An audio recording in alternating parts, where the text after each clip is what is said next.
Hi అండి. ఈరోజైతే aloe vera cold process soap అది మన యూనిట్లో చిన్న చిన్న బ్యాచెస్గా ఎలా తయారవుతుందని చూపించే ప్రయత్నం అయితే జరిగిందండి.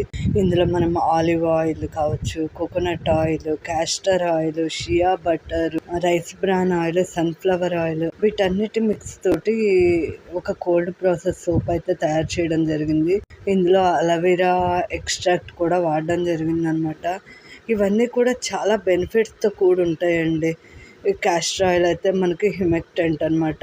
మన స్కిన్కి తేమని నిలుపుదల చేస్తుంది. అలాగే ఎసెన్షియల్ ఆయిల్స్ కూడా వాడడం జరిగిందండి ఇక్కడ. Lavender essential oil, geranium essential ఆయిల్ని కూడా దీనిలో వాడడం జరిగింది. ఇవన్నీ కూడా స్కిన్ని స్మూత్గా ఉంచడంతో పాటు ఇందులో ఉన్న ఫ్యాటీ యాసిడ్ యాంటీ ఏజింగ్ ప్రాపర్టీస్ని కూడా అందజేయడం జరుగుతుంది.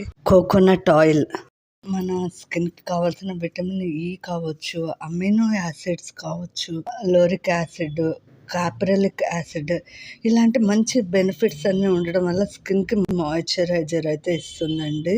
అలాగే రిచ్ లేదర్ని కూడా సోప్కి ఇవ్వడం జరుగుతుంది. ఇక్కడ ఆలివ్ ఆయిల్ని ఎందుకు పిక్ చేసుకున్నాము అంటే ఓలిక్ యాసిడ్ అన్నది మెయిన్ ఆలివ్ ఆయిల్లో దొరుకుతుందండి. ఇది కూడా ఒక ఫ్యాటీ యాసిడ్ అనమాట. మాయిశ్చరైజర్ని స్కిన్లో లాక్ చేయడంలో చాలా బాగా ఉపయోగపడుతుంది అనమాట. రైస్ బ్రాన్ ఆయిల్ మాయిశ్చరైజర్గా ఉపయోగపడమే కాకుండా కండిషనింగ్ ప్రాపర్టీస్ అయితే ఉంటాయండి. Skin conditioning properties. Sunflower oil rich in linoleic acid అనమాట. ఇది కూడా స్కిన్కి మంచి మాయిశ్చరైజర్ని ఇస్తుంది, డ్రైనెస్ని ప్రివెంట్ చేస్తుంది. ఇక షియా బటర్ని తీసుకున్నామండి. ఇది కూడా ఎలా అంటే స్టిరిక్ యాసిడ్, ఓలిక్ యాసిడ్స్ ఎక్కువ ఉండడం వల్ల స్కిన్కి అయితే మంచి స్మూత్నెస్ని ఇస్తుంది.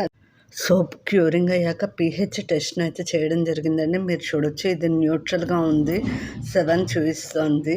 సోప్ లేదర్ని కూడా టెస్ట్ చేయడం జరిగిందండి. చాలా మాయిశ్చరైజింగ్గా ఉంది సోపు.